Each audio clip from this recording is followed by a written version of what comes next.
Su sustancia está hecha de evocación, recuerdo, rememoración y de lo que toma del porvenir. Porque es una parte fundamental de nuestra identidad. Somos nuestra memoria. El programa del INA que nos lleva de viva voz con los especialistas. Muy buenos días, esto es Radio INA.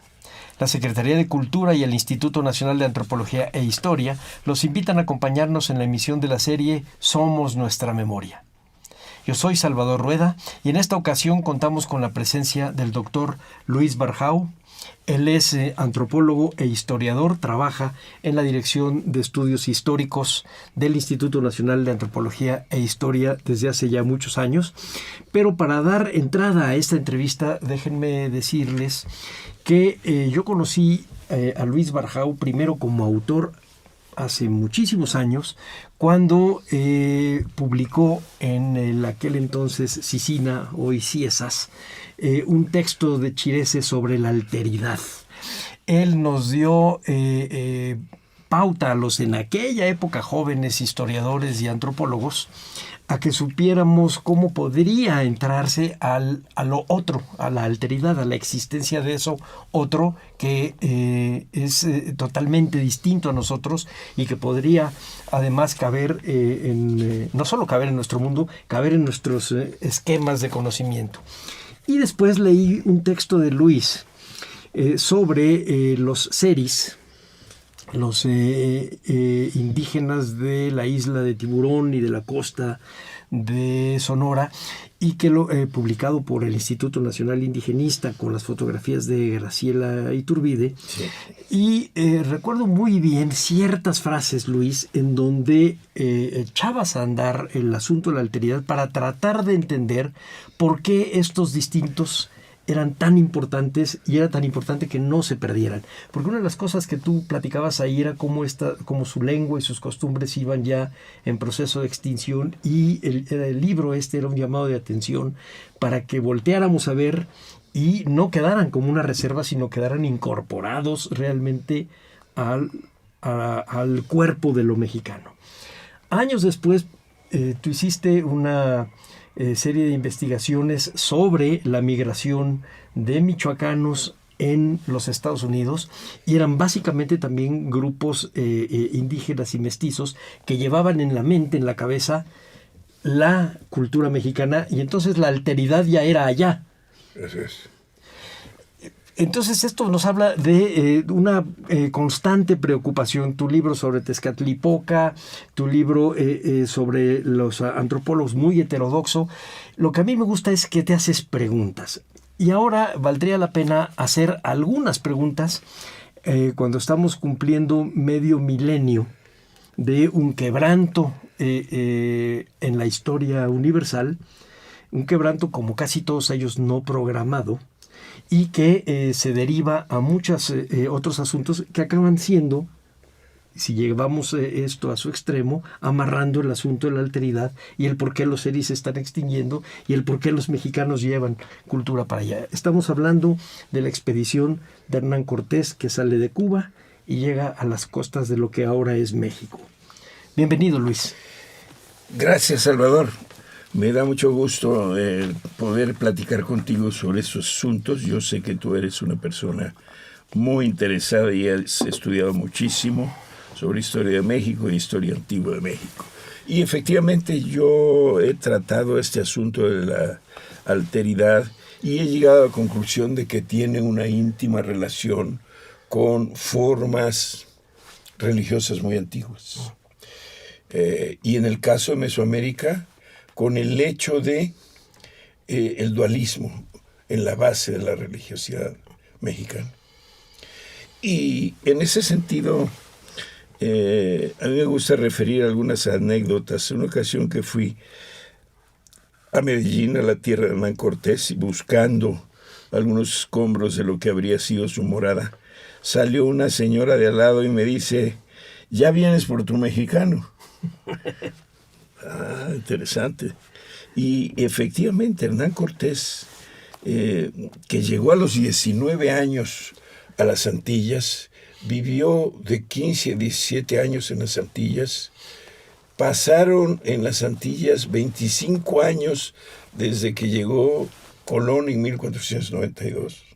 25 años, eso es una barbaridad de tiempo, sin mencionar Mesoamérica, sin que existiera la idea de Mesoamérica, hasta que vino el primer viaje de Hernández de Córdoba, en el 17, en el 18... Grijalva y en el 19 Hernán Cortés.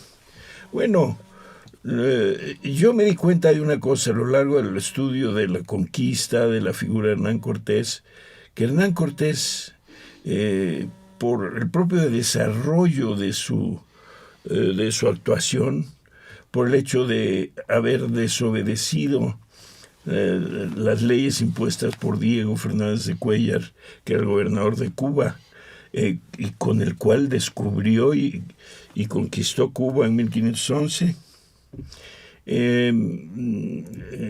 Ya Hernán Cortés se había hecho un americano muy rápidamente, ¿no? Hernán Cortés ya no era español, Hernán Cortés ya era un mexicano. Cuando vemos un americano, sí. Un americano y un indígena. Incluso hay autores que llegan a afirmar que se compenetró profundamente la cultura taína de Cuba. Eso no lo sé.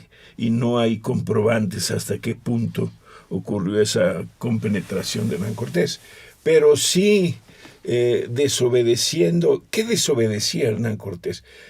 Desobedecía el orden legal de España, de la época. O sea, una España que por razones políticas le convenía enarbolar todas las leyes cristianas con objeto de crear una bandera política como la que creó Carlos I de España, y que lo convenció profundamente de esta razón Arbonino de Gattinara, que fue su asesor de origen italiano, hombre brillante, que le decía hasta qué calcetines ponerse a Carlos V. De Gattinara se dio cuenta el peso que tendría en la Europa del siglo XVI el hecho de que se apropiara el rey de la cristiandad, ¿no? Y siguió la lucha de Isabel la Católica, que también en el mismo año en que sale Cristóbal Colón hacia acá, expulsó a moros y judíos, 1492. Entonces, yo creo que Hernán Cortés tenía 7 años en 1492. Cuando vino Colón acá, Hernán Cortés era un niño.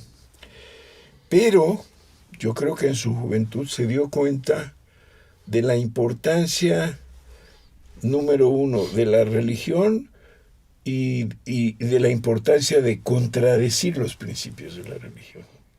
Porque cuando llega a las Antillas, lo primero que hace es desobedecer las órdenes que vienen de la monarquía española y que las ejecutan o las proclaman los representantes del rey, que son Diego Colón en la Española, que es el segundo virrey de América,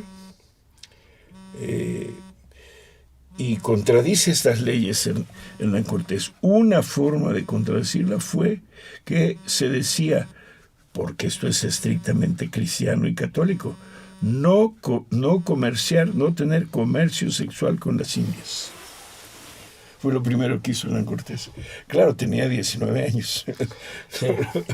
Era un poco difícil que no le hicieran caso, pero bueno, vamos a... Y ya de por sí era coscolino, porque acuérdate sí, que salió huyendo de su casa porque tenía que veres con su vecina casada. Es verdad, sí, hay una anécdota por ahí que cuenta José Luis Martínez, en donde tuvo algún problema para embarcarse, porque se cayó. Se cayó una pared. Sí, pero bueno, efectivamente, tal vez el acontecimiento fundamental de la historia del mundo venga de la desobediencia. Pareciera como un reclamo bíblico, pero estamos hablando de historia. Sí. la desobediencia de Hernán Cortés a Diego Velázquez, el enojo de Diego Velázquez contra Grijalva porque no lo desobedeció, la desobediencia de los súbditos de Moctezuma contra Moctezuma, y todo ese caldo de desobediencias acaba terminando en la conquista, en la fundación de un nuevo virreinato, en el puente entre Oriente y Occidente, en el mestizaje cultural, en el mestizaje de comidas, en el mestizaje biológico, que sin las preguntas pertinentes de un antropólogo se nos acaba yendo en la pura descripción.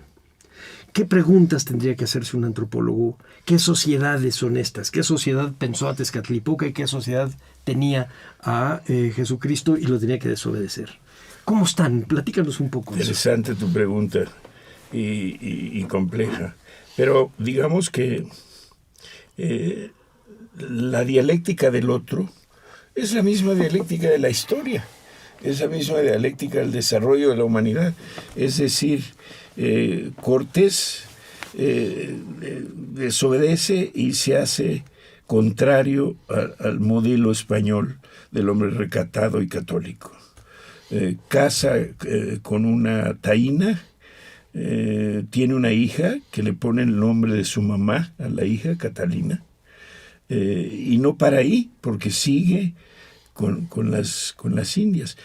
Hernán Cortés es un hombre, ahora lo pintan en los programas de la televisión, lo pintan como un hombre demasiado accesible. Era un hombre extremadamente complejo, Hernán Cortés. Por ejemplo, personalmente, se dice que esta mujer que tuvo en Santiago de Baracoa, en Cuba, la protegió en su ¿cómo se llama? Su testamento. La protegió económicamente, protegió a la hija, hija de español. Yo no digo mestizo nunca, porque eso está relacionado con el racismo, y no me gusta decirlo. Entiendo que el mestizaje, las culturas y todo eso está bien, pero no se puede evitar referir a ese uso, ¿verdad? Casi veterinario de la palabra, ¿verdad? Sí. Bueno, si tú recuerdas, todos los presidentes de México, hasta Salinas de Gortari, tenían el discurso canónico era: somos un pueblo mestizo los mexicanos, todo el tiempo. Y se dejó de usar. Yo creo que fue un acierto de Salinas, aunque tuviera otros desaciertos. Pero volvamos a nuestro punto. El otro es el mismo. El otro español es el mismo indígena. Cortés abandona los preceptos españoles y se empapa de los preceptos no indígenas, lo que le permite su estancia en América. Ya no es un indígena, es un americano, es un mexicano, es lo que llaman un mestizo, ¿verdad? Un mestizo mental. Entonces, y él, bueno, tenía que ver esa decisión, no era solamente una ocurrencia de joven voluptuoso, tenía que ver con una política de España y de la monarquía después, con los descubrimientos y el Nuevo Mundo. Es decir, en la medida en que, contrario a los propósitos de Colón, que Colón cuando llegó se frotó las manos y dijo: aquí el negocio es la esclavitud. Y también lo creyó así, a pie juntillas, Diego Velázquez de Cuéllar y Diego Colón como virrey en la Española. Y Cortés obró de una manera distinta y obró como le hubiera gustado a la reina Isabel. No esclavizar, cristianizar. Ese es el negocio. ¿Por qué? Porque es un continente entero de ovejas para nuestro Señor, nada menos. Y un modo de entrar y un modo de apropiarse del nuevo continente, que hubiera sido muy difícil si se insiste con la política inicial de Cristóbal Colón de esclavizar. Hubiera sido otra la historia. Claro que, como tú sabes que eres historiador, en la historia no vale nada el hubiera, para nada. La historia ocurre de una manera y así quedó el asunto. Y así quedó. Bueno. Pero ahorita que dices tú de que a lo mejor le hubiera gustado así a la reina, estaba recordando una cita de José Luis Martínez, de alguno de los biógrafos de Hernán Cortés, algún italiano que decía, lo ponderaba tanto, que decía que había logrado más que Alejandro Magno, más que muchos otros emperadores, y que había conseguido más almas a la cristiandad que los apóstoles. Y por supuesto, ese libro fue prohibido y es conocido hasta el siglo XX. Pero es la verdad. Es posible. Es muy posible, pero bueno. Pero ahí tenemos una mentalidad que está permeando la interpretación de la llegada de Cortés a México. Vámonos un poquito por partes, Luis.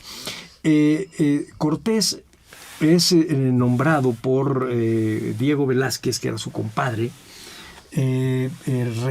su representante para poder venir a las costas de la tierra firme, o de lo que podría ser la tierra firme. No sabían exactamente a dónde iban a llegar. Sí. Tenían algunas notas de efectivamente Hernández de Córdoba. No había regresado Grijalva todavía, aunque habían llegado un par de navíos de él diciendo lo que estaba encontrando, y le pedía llevar rescate, y decía las instrucciones muy claramente que su función era ir a explorar y a rescatar. Rescatar, esa palabra en aquella época tenía dos sentidos. Una era comerciar cosas baratas por cosas caras, traer oro por espejitos, como decimos ahora.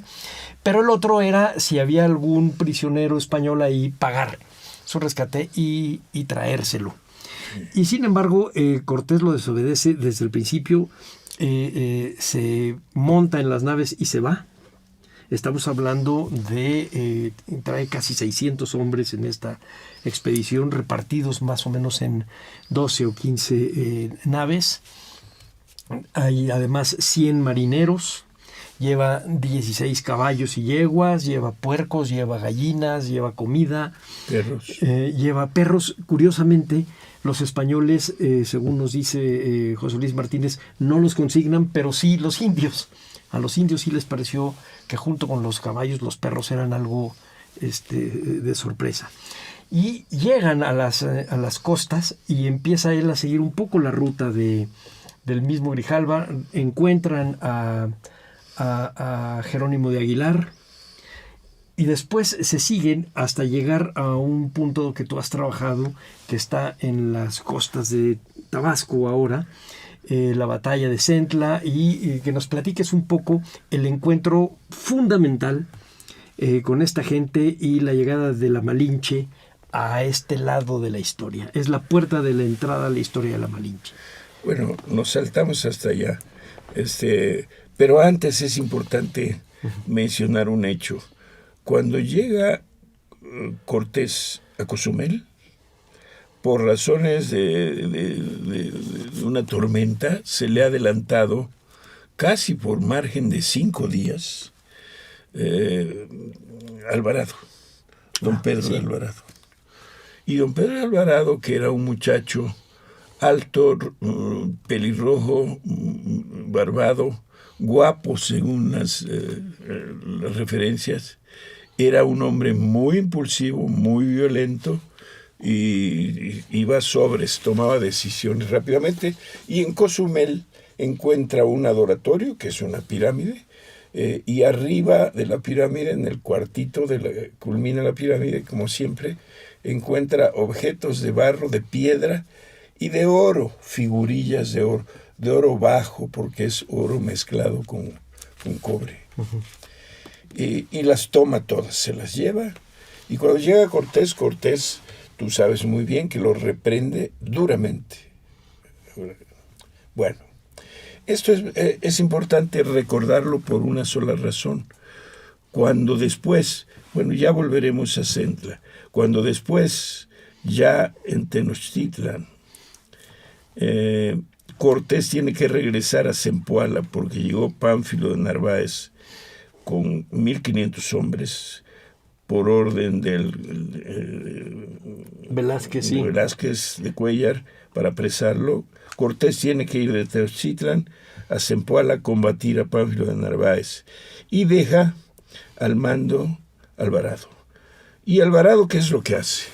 Alvarado, nada de que fue una irrupción y que se puso nervioso y que ya en la fiesta de Toxcatl, en el Templo Mayor, sacó la espada y empezó a degollar. No, ahí estaba la élite sacerdotal y guerrera de los mexicas. Y él degüella a todos.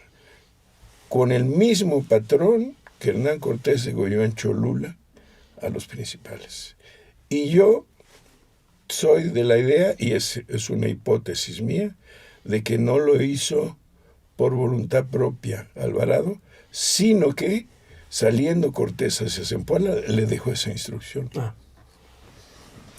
Porque no creo que Alvarado, después de haber observado cómo iba a mandar Hernán Cortés ya mucho tiempo antes, allá en Cozumel, y el castigo que le impuso, es muy difícil que haya tomado una decisión tan grande como la de decapitar a la nobleza.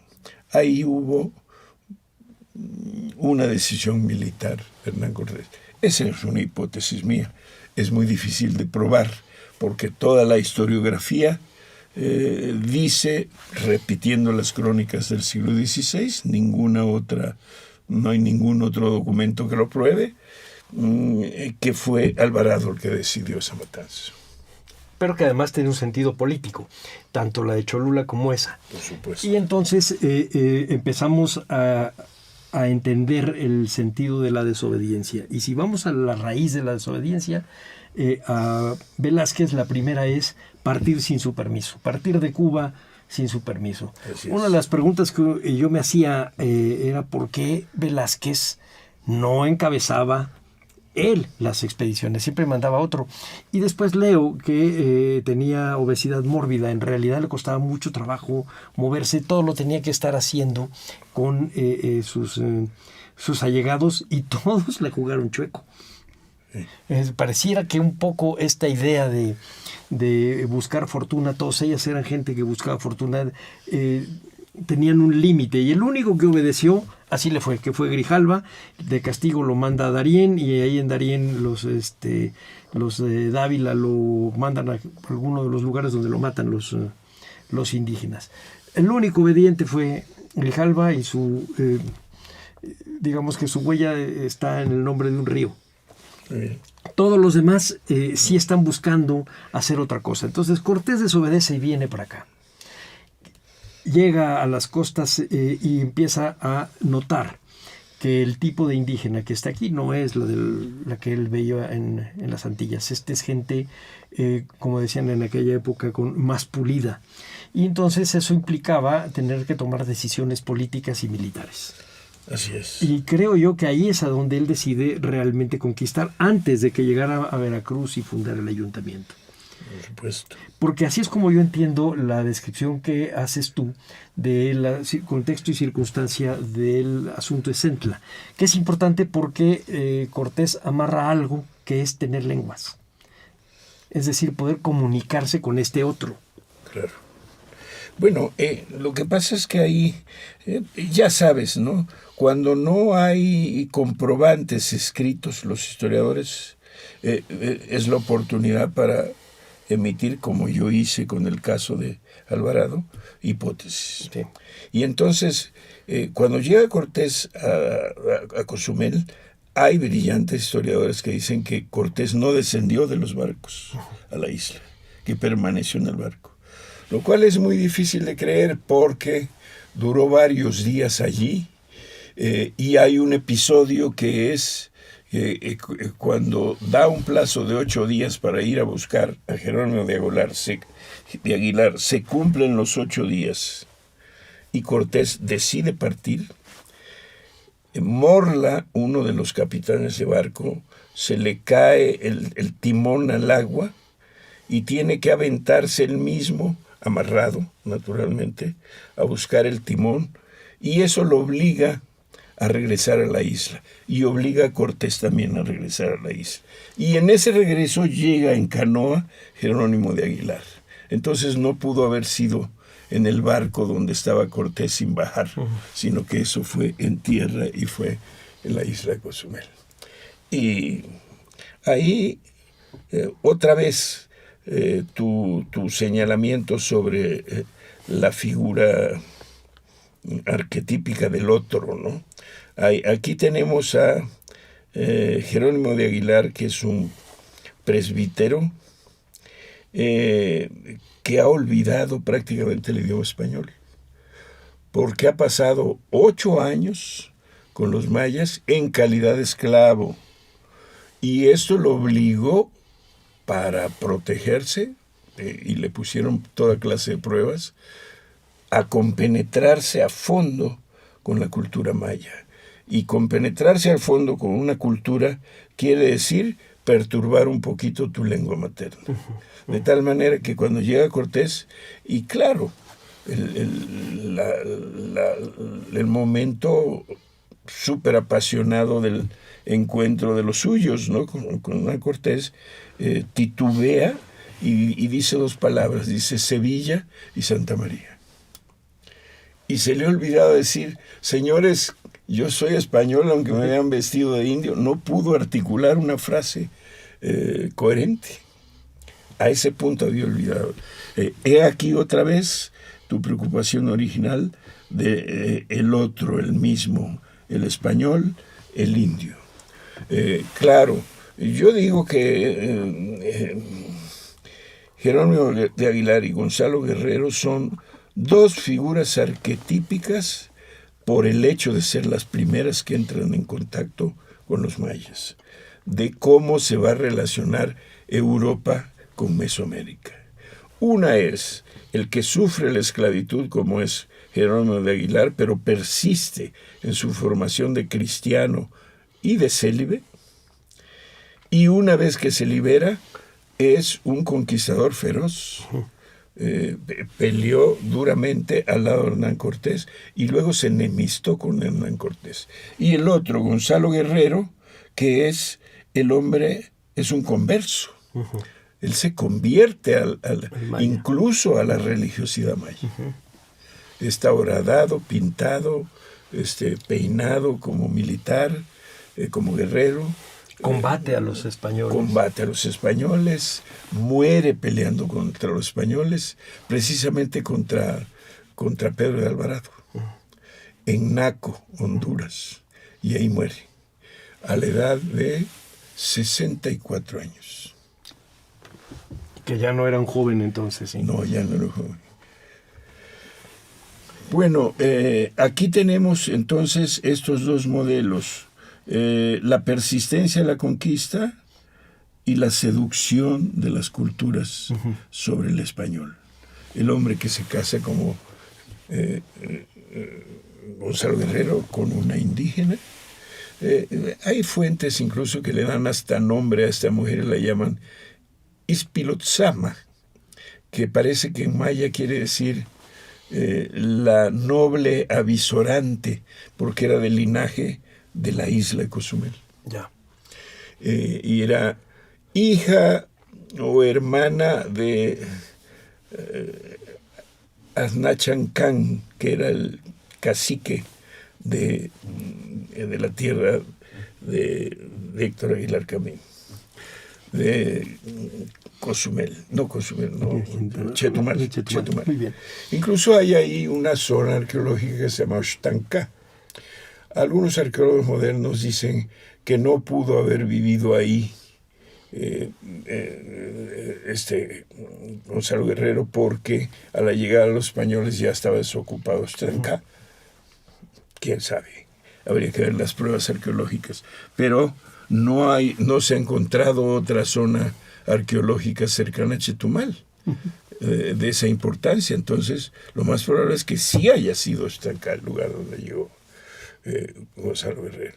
Bueno, otra vez, como decíamos, cuando no hay fuentes escritas para el historiador comprobantes, vienen las hipótesis. Y ahora incluso historiadores regionales que están dispuestos a decir que es una leyenda Gonzalo Guerrero y que es una invención y que no existió. Hasta allá llega.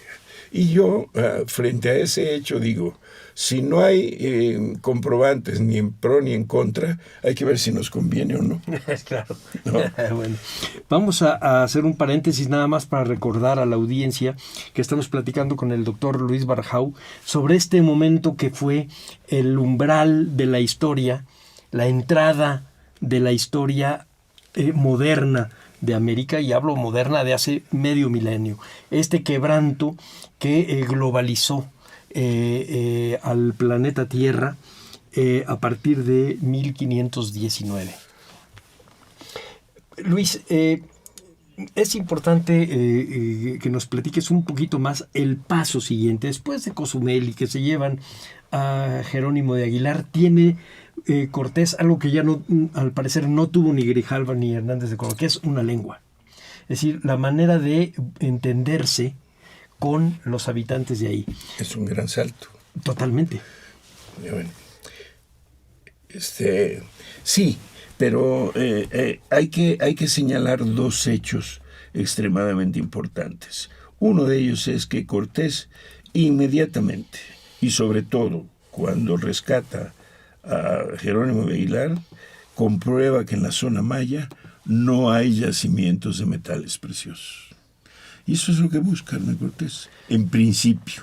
Después se va gestando la idea de la conquista. Ya veremos más adelante cómo y dónde. Sí. Pero por lo pronto no hay. No hay ahí. Y entonces él sigue adelante. No le interesa al mundo maya. No. Para nada. ¿Cuál es el siguiente paso? Platícanos. El siguiente paso es que aquí tenemos el panorama de las plácidas, bueno, no tan plácidas porque eran guerreros también, culturas mesoamericanas que reciben dos fetiches formidables que son el principio de la transformación y de la creación del nuevo mundo. Y es el dinero, la moneda y la propiedad privada. El dinero no existía aquí, probablemente se llegaría al dinero metálico. Es muy probable porque ya se usaban unas hachuelas. No sé si recuerdas que sí, usaban unas hachuelas que se cambiaban. Entonces es probable que la evolución del dinero hubiera llegado hasta el metal. Pero por lo pronto en el siglo XVI no existía para nada. El dinero en la zona maya y aún en el altiplano fungía como dinero caracoles y cacao. Pero el cacao no lo puedes conservar. Lo único que puedes hacer es hacerte un chocolate y no lo puedes heredar. Por lo tanto, es un dinero que no apoya la idea de la propiedad privada, sino que persiste en este mundo con resabios antiguos de modos de producción precapitalistas, ¿no? Y con la llegada de estos dos elementos, la moneda y la propiedad privada, se plantea, pero no solamente para Mesoamérica, para el mundo, la aparición de un nuevo sistema, el modo de producción en su etapa el capitalista, en su etapa mercantilista. Y la aceleración que le dio los productos mesoamericanos con rumbo a Europa consolidó en una alta medida ese nuevo sistema. Es el renacimiento, es la aparición del mercantilismo, es la aparición de los grandes viajes, es la aparición de las grandes conquistas.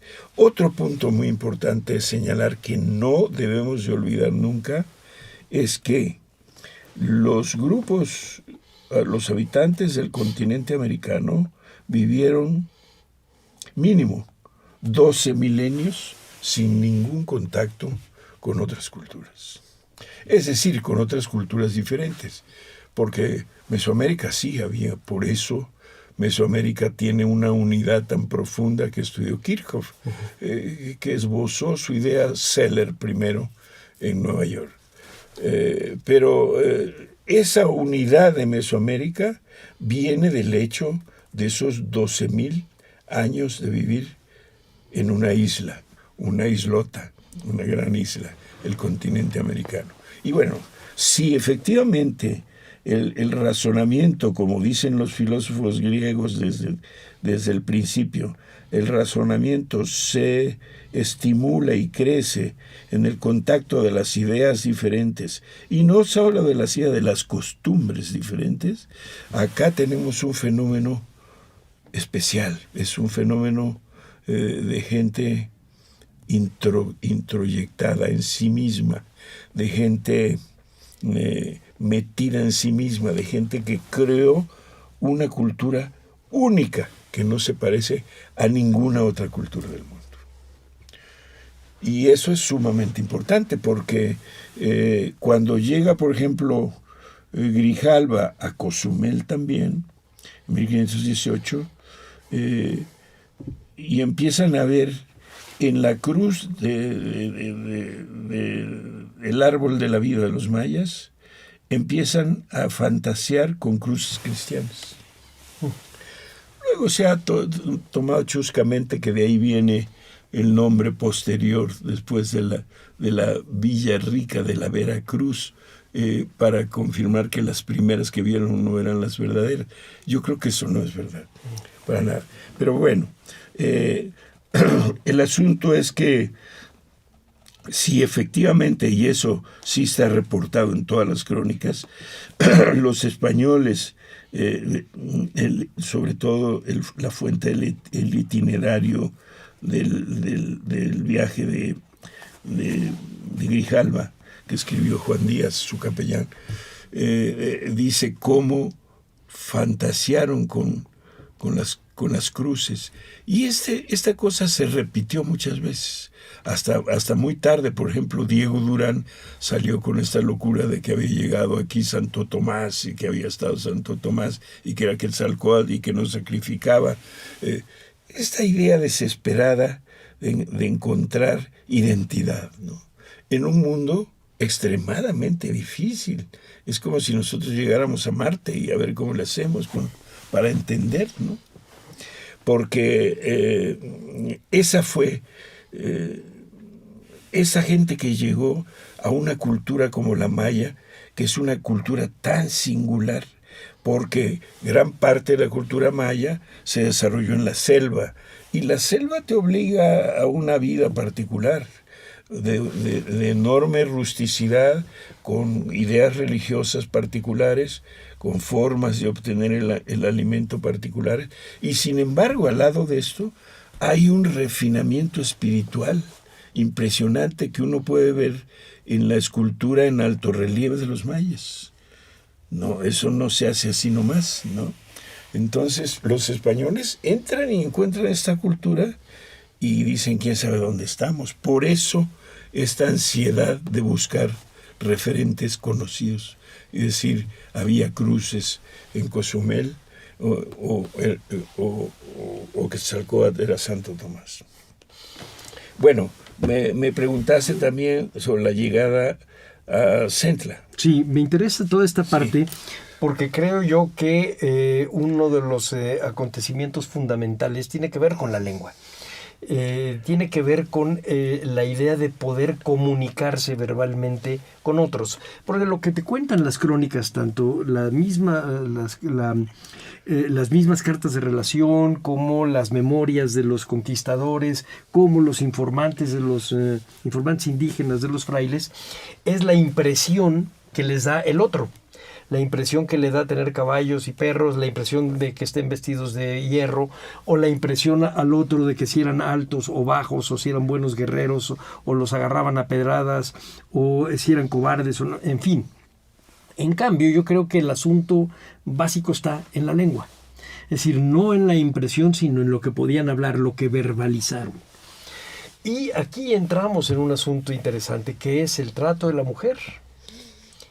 La llegada de una mujer tan singularmente inteligente como la Malinche, que es el gozne de la puerta de la historia.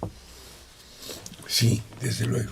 Bueno, primero Jerónimo de Aguilar, Sí. que hablaba perfectamente bien el maya yucateco. Porque la Malinche hablaba maya chontal, que es una variante dialectal del maya yucateco, pero se entienden entre sí en gran medida. ¿Como qué sería? Como el asturiano, el bable, con el español. El castellano. Algo así. Que sí, si te fijas bien y lo oyes después, incluso con el portugués, nosotros se habla española, a los 2 días ya estamos entendiendo bastante el portugués. Bueno, entonces la primera fuente lingüística, la llave lingüística fue Jerónimo de Aguilar. Jerónimo de Aguilar termina, pero además Jerónimo de Aguilar está empapado de la cultura maya, porque en 8 años, nada de que estuvo encerrado en su cuarto o trayendo leña de escasas leguas para el cacique del lugar. No, conoció todo el mundo maya como era, y conoció cómo estaba estructurado el poder en el mundo maya, y supo perfectamente bien, y se lo tuvo que haber transmitido a Hernán Cortés, que no existía verticalidad en el ejercicio del poder, sino que eran reinos como los italianos, eran reinos separados, por lo tanto conquistar todo ese mundo enorme de los mayas era muy difícil, porque conquistabas un pueblo, pero tenías el otro no. Uh-huh. Y después el encuentro de la Malinche. La Malinche sí es un personaje, ahora se está retomando su imagen de la Malinche, y se está entendiendo a fondo que era la Malinche, porque nos quedamos con los prejuicios.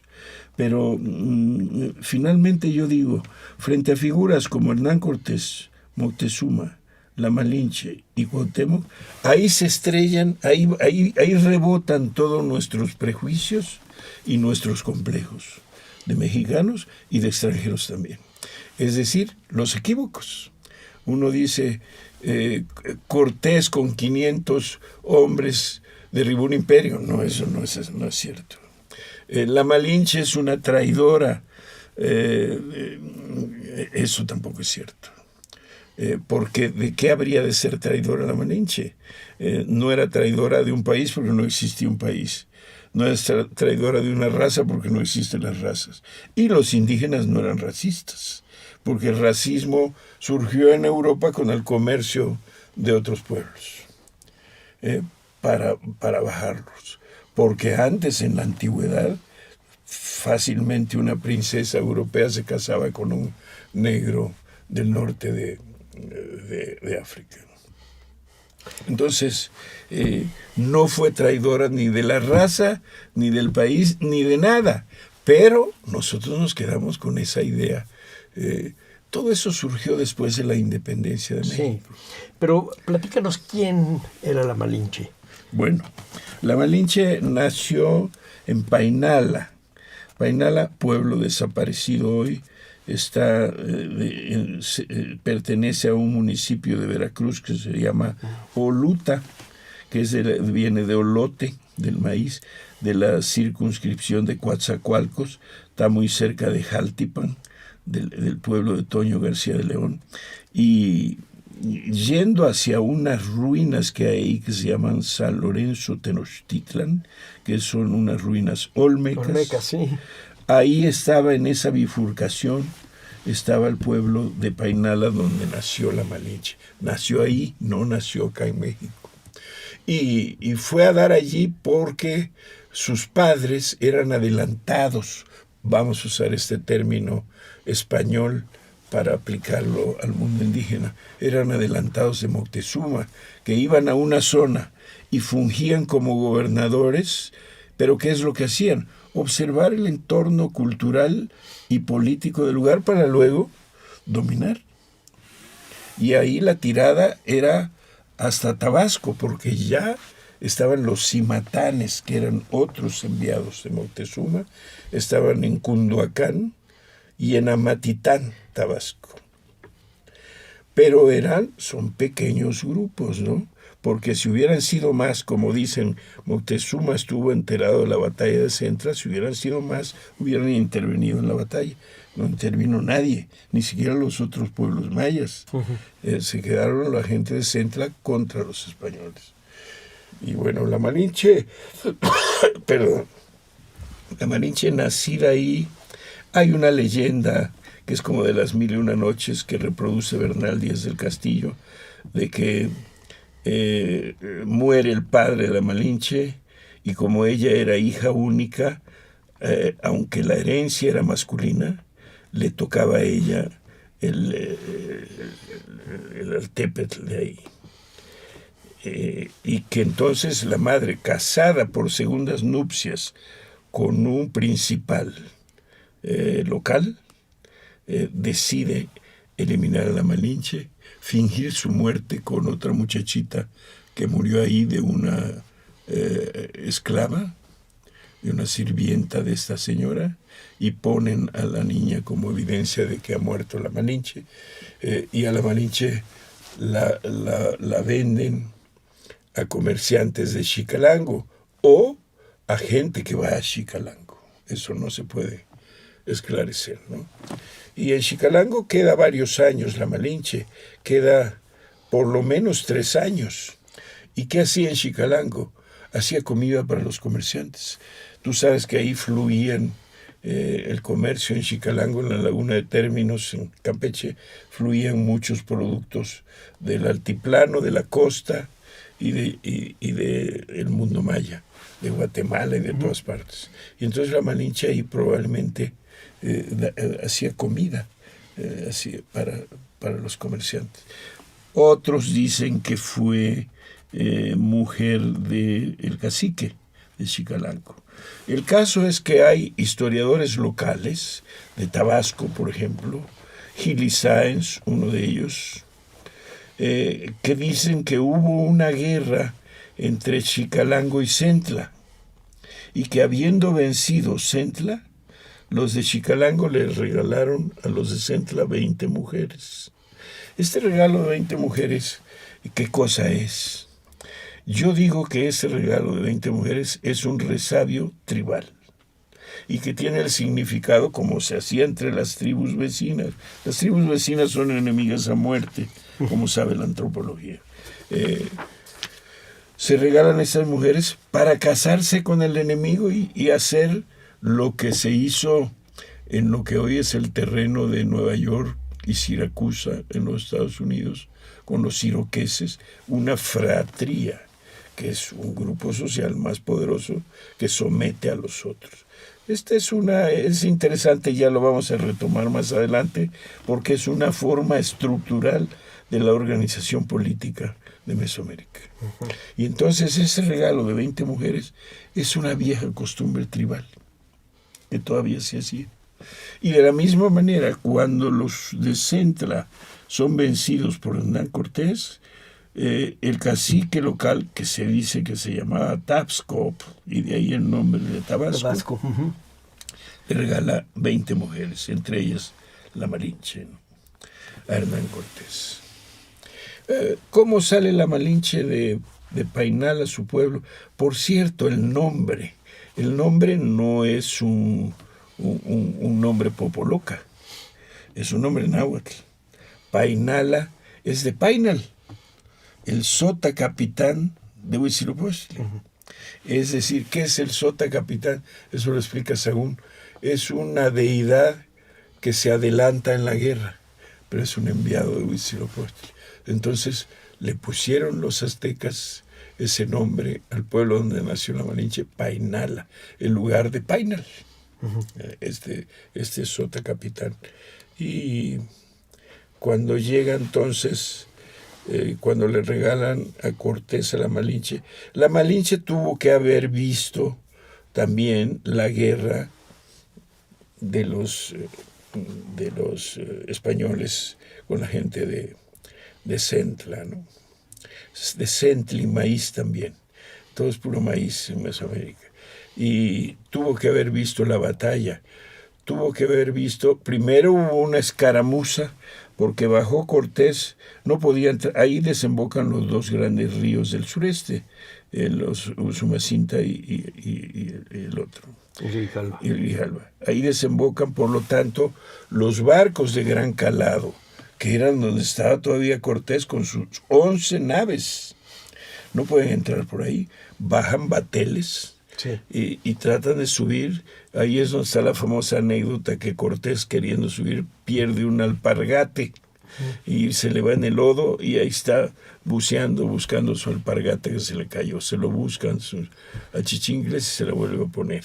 Y tiene una primera escaramuza, pero mandó a un grupo de Sandoval por atrás para tomar a los grupos indígenas de Centla por atrás, de tal manera que Sandoval permanece allá atrás y Cortés guerrea con los de Centla, y un pequeño grupo lo vence, y sale Cortés todavía vestido de hierro.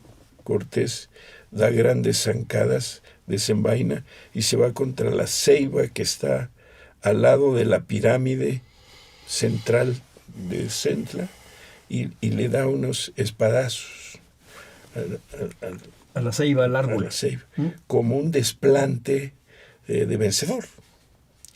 Un desplante vencedor, porque ya sabía que era un árbol venerado. Sí, pero ahí es a donde quisiera yo que hiciéramos una pequeña reflexión, Luis. Tú al principio de la plática decías que los años que estuvo Cortés en las Antillas no se oía mucho del Mesoamérica, quizá hasta que llegó Hernández de Córdoba, ni siquiera Grijalva, porque él todavía no regresaba cuando Cortés sale.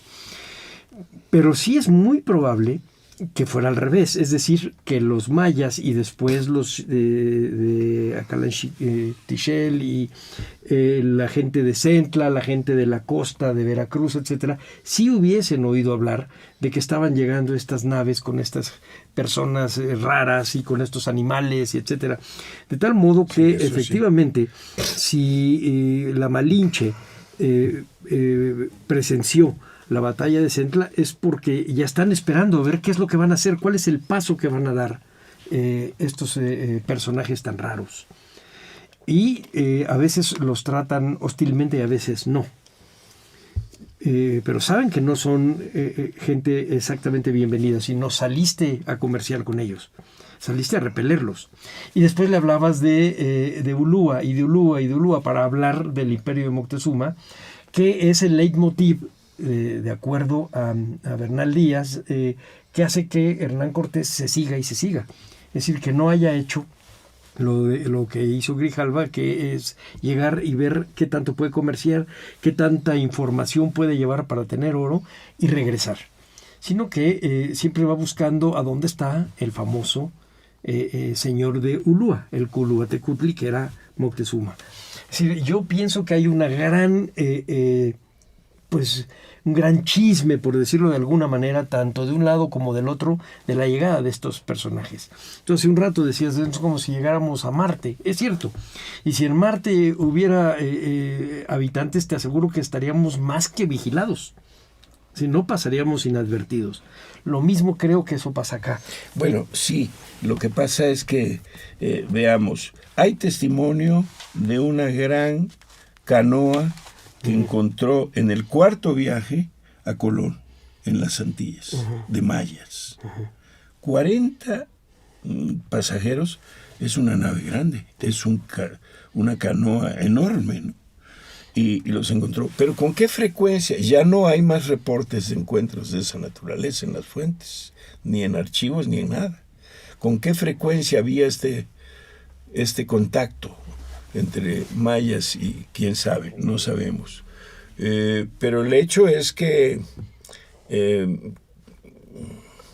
Hernán Cortés en Centla se encuentra con una población, yo creo que pequeña, debe haber tenido no más de 3,000 habitantes.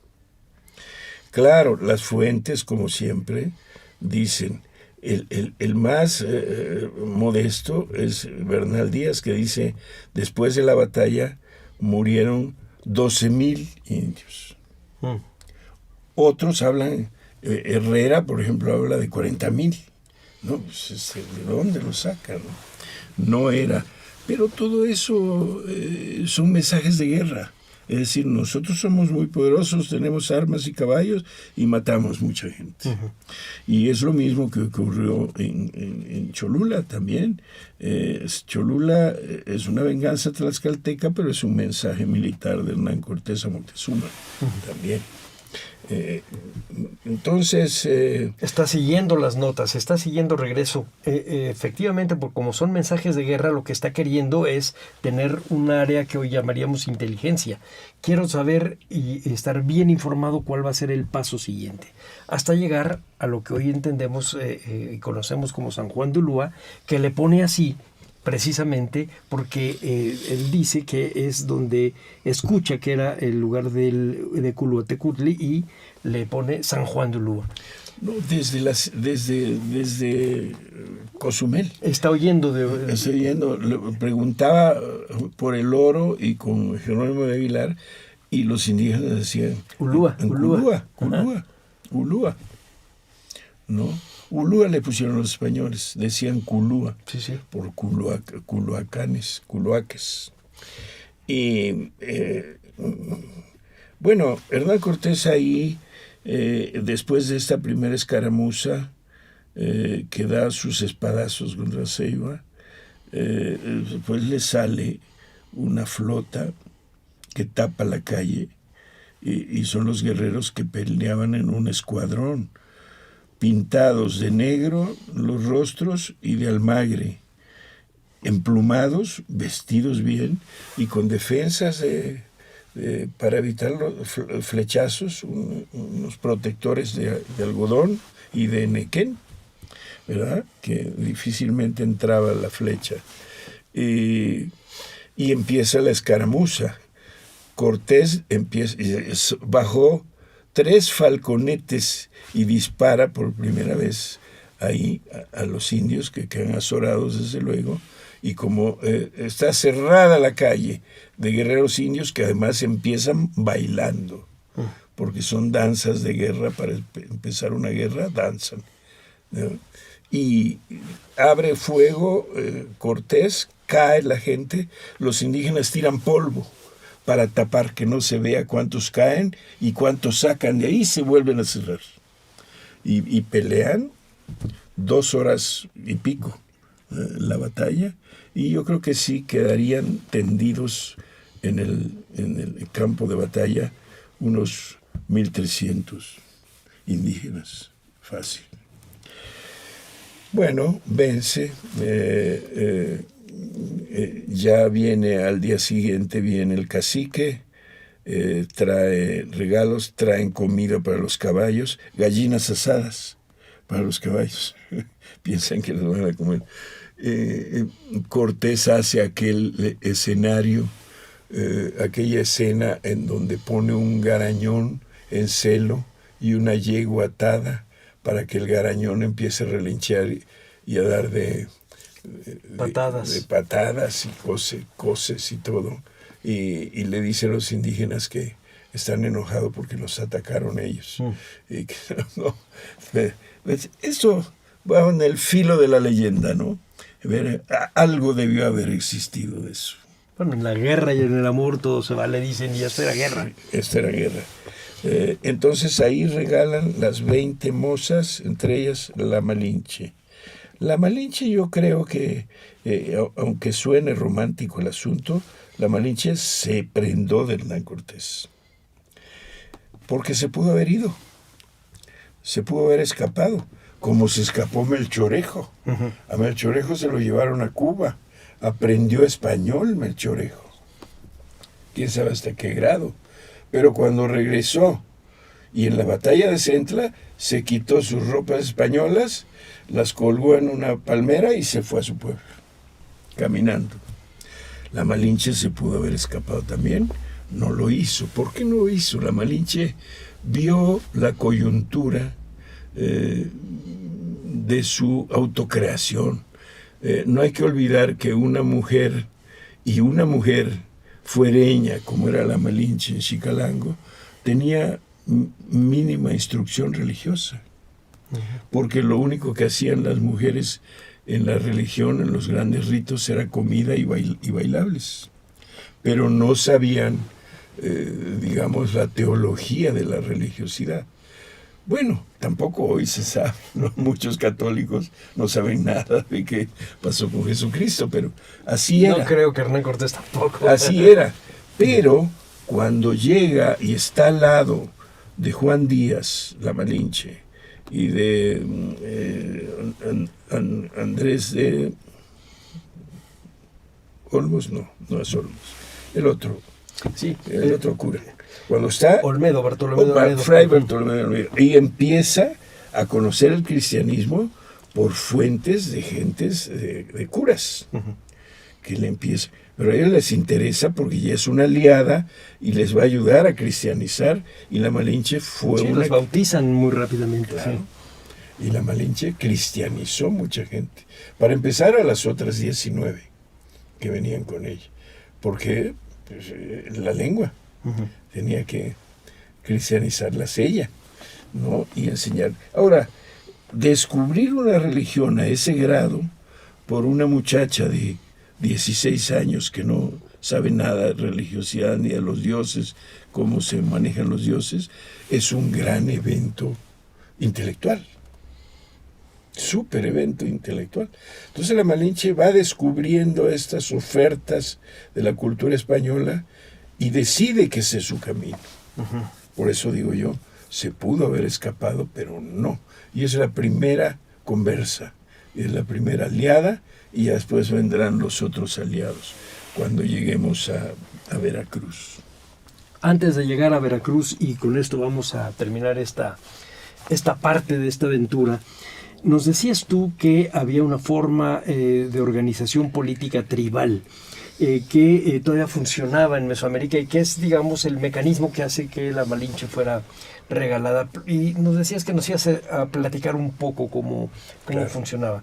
Me interesa que nos lo cuentes por lo siguiente. Hernán Cortés en el siguiente evento funda el primer ayuntamiento y con esto se separa de Diego Velázquez, pero se acerca al rey. Y la segunda, nota que a Moctezuma la fuerza de su imperio lo hacía odioso. Y entonces nota que puede establecer una serie de alianzas con otros pueblos sometidos para poder llegar, no estoy pensando todavía en conquistar, pero cuando menos llegar en una posición de fuerza a la sede de Moctezuma en Tenochtitlan. En este momento, ¿cómo funcionaría esta forma estructural de relacionarse políticamente? ¿Qué es lo que nota Cortés que realmente está ahí la clave de su éxito político? Dos cosas, con ayuda de la Malinche. La naturaleza del modo de producción indígena. Y el modo de producción indígena estaba fundado en el sistema tributario. Es una forma de organización política tributaria. Tiene un enorme antecedente. Ya mencionamos la fratría de los terrenos de Nueva York en Estados Unidos. Pero acá entre los culúas también existió una alianza, una triple alianza antes de la que hicieran los mexicas con los de Texcoco y los de Tacuba. Ya era una figura existente. Y eso explica por qué el cacique gordo Cuautlaebana, que es un nombre corrupto entre el totonaco y el náhuatl, ¿por qué se alió tan fácilmente con Hernán Cortés? Porque existía la figura. Existía la figura histórica, la figura, yo diría, jurídica, ¿no? De otra manera no hubiera sido imposible.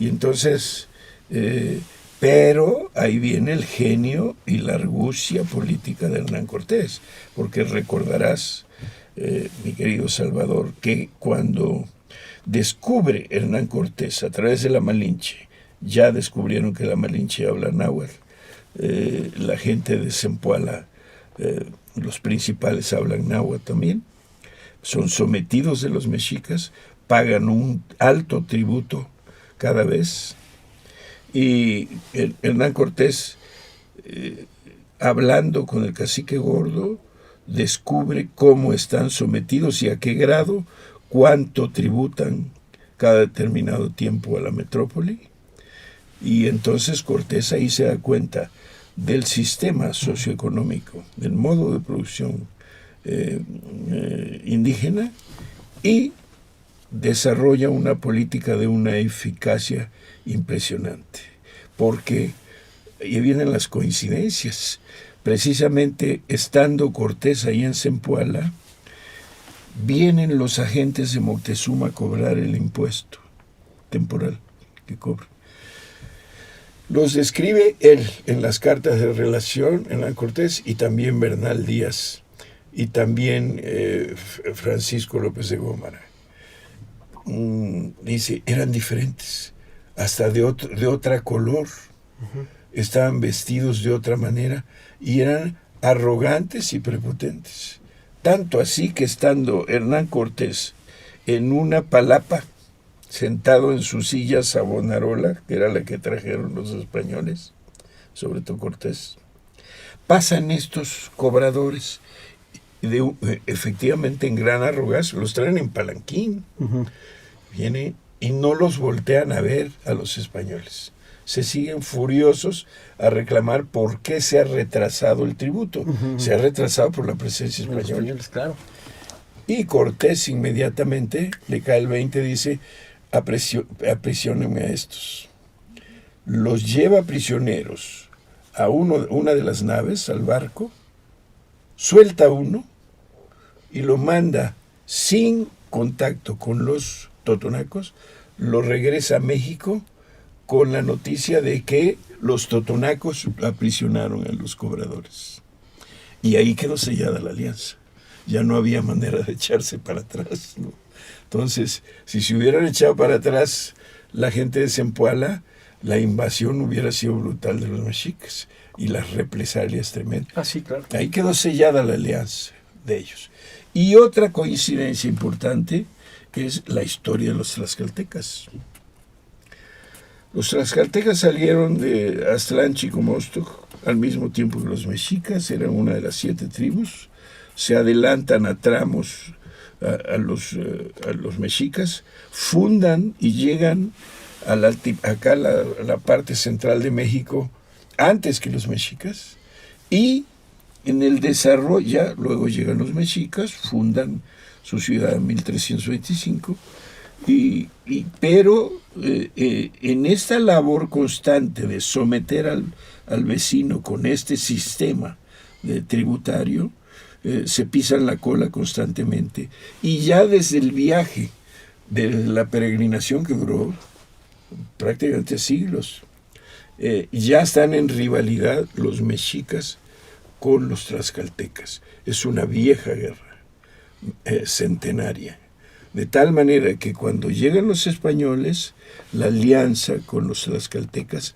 que era una república, un gran reino, ¿no?, muy poderoso, tan poderoso que no los habían podido someter los mexicas, aunque sí ya los tenían rodeados, y por la parte hacia lo que hoy es el Golfo de México, el Seno Mexicano, ya los tenían cercados los mexicas y no se podían abastecer de sal, y pasaron años sin comer sal los tlaxcaltecas, de modo que la alianza ahí era natural, pero ya es la segunda alianza.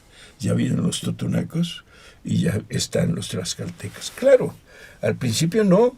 Al principio llegan los españoles que vienen de la costa, y sale el aguerrido tremendo Xicoténcatl Hermoso, que es representante de su padre, que es uno de las secciones, de las 4 secciones de Tlaxcala, que son son Xicotencas, Maxixcatzin, Citlalpopocatzin y Tlegue Xolotzin. Son los 4 jefes de ahí. Y Xicotenca del joven es representante de su padre porque ya es muy entrado en años y ciego, según dicen.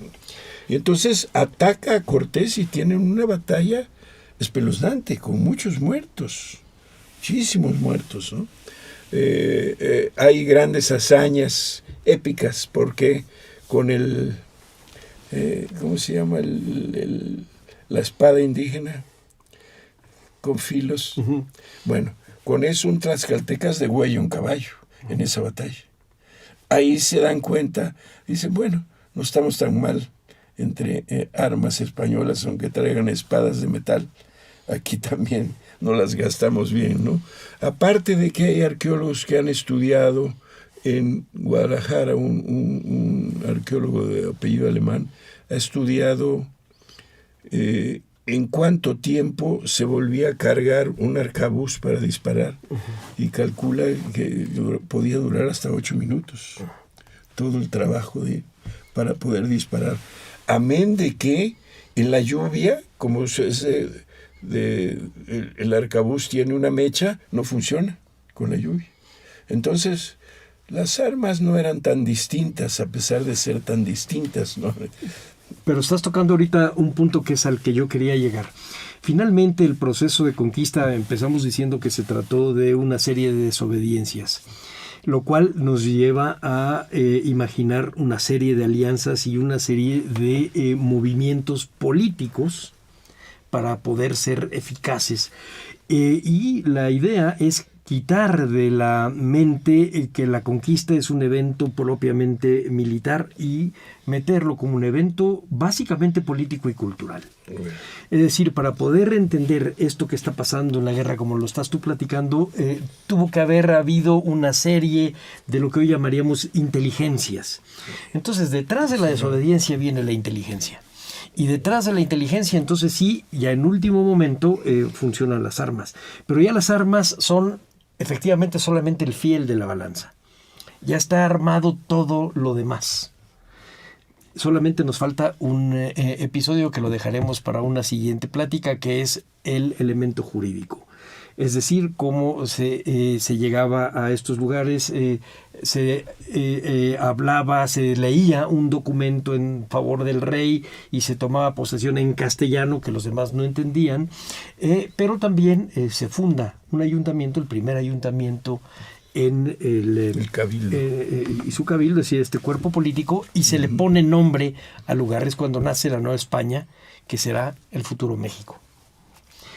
Luisito, pues con esto terminaríamos el programa de hoy. Solamente quisiera pedirte que nos recomendaras una serie de libros, entre otros sobre la Malinche y tu textito fantástico de la Faraute, sí. Bueno, y la decente, etcétera. ¿Qué nos puedes...? Me gustaría, porque lo último que dijiste es extremadamente importante, la transacción política. Me gustaría un pequeño apunte para terminar. Sí. Si bien en Zempoala Cortés, con su argucia, selló la alianza con el cacique Gordo, en Tlaxcala los tlaxcaltecas sellaron su alianza encaminando a Cortés a vengarse de los cholultecas, que eran sus enemigos. Sí. Ahí se gestó la alianza con los tlaxcaltecas. Y fue al revés. Es verdad. Sí. Bueno. Pues ahora sí, dinos qué podemos leer. Sobre la Malinche hay varios estudios, ¿no? Está uno nuevo de una investigadora Toussaint, que se llama la Malinche Conquistadora, y hay un libro muy acucioso, salvo su sesgo ideológico, que es el de Juan Miralles Hostos, sobre la Malinche, publicado por Tauros, no sé, hacia el 1995. Es muy bueno, tiene un gran acopio de documentos de archivo, tanto de Simancas como el Archivo General de Indias y otros archivos españoles, y el de México, el Archivo General de la Nación. Es muy puntual, es un memorioso don Juan, ya murió, yo tuve la oportunidad de conocerlo y lo llevé a Jiquilpan, sí, incluso. Salvo que él no sale de la idea de que la Malinche era una esclava y que fue una mujer sometida y esclavizada y con mente de esclava hasta el final, cosa que no comparto yo desde luego para nada, porque la Malinche fue encomendera, una mujer muy rica y sumamente poderosa frente a los grupos indígenas, ¿no? Y sobre Centla, ¿qué otras cosas nos podrías recomendar? Estudios sobre Centla. ¿Tu texto? Bueno, sí, desde luego mi texto. A nivel de fuentes, tenemos Francisco López de Cogolludo, Diego López de Cogolludo, que menciona también el hecho. Bueno, las fuentes, muchas fuentes, desde luego, las cartas de relación de Hernán Cortés. Estudios modernos, hay estudios locales, tanto en Tabasco como en Campeche, pero no recuerdo las publicaciones exactamente, pequeños ensayos sobre la batalla de Centla. Y en España también, tesis de universidades, pero pues es difícil, tendría que revisar mis archivos. Bueno. Sí. Bueno, yo sí recomendaría cuando menos dos líneas a nuestros lectores para iniciar toda la serie que venga el resto del año o en los 2 próximos años. Uno es el Hernán Cortés de José Luis Martínez, es infaltable. Yo recomendaría este libro sobre Moctezuma que hicieron Eduardo Batos y Leonardo López Luján, sí, para que tengamos en principio a los 2 protagonistas iniciales y su mundo. Y poco a poco creo que podríamos ir dando una serie de ejemplos de lecturas, etcétera, en una siguiente que hablaremos solamente de política en el periodo de la conquista, tanto en política en España. En esos años Carlos V es nombrado emperador y en esos años también inicia la Reforma Protestante. Es decir, estamos hablando de un mundo que está convulsionado y de repente entra Mesoamérica con su comida, con su gente, con su lenguaje, y cambia totalmente el rumbo de la historia. Sí, sí. Con eso damos por terminado el programa de hoy. Muchas gracias, Luis. A nombre de Radio INA doy por terminada esta emisión que fue posible por la generosa participación del doctor Luis Barjau. Gracias a nuestros escuchas por su atención. Les sugerimos consultar más de nuestra producción a través de www.radio.ina.gov.mx. En la realización, la Dirección de Medios de Comunicación a través de la Subdirección de Radio INA con Gabriela Marentes al frente. En la producción, Evanibaldo Morales. En los controles técnicos y edición, Rubén Martínez. En el apoyo, Marta Hernández, Paula Bedoy y Jerónimo Cuevas. Yo soy Salvador Rueda. Hasta la próxima. Las opiniones y comentarios aquí expresados son de entera responsabilidad de quienes proporcionan la información y no representan necesariamente las opiniones de Radio INA ni comprometen el pensamiento editorial del Instituto Nacional de Antropología e Historia.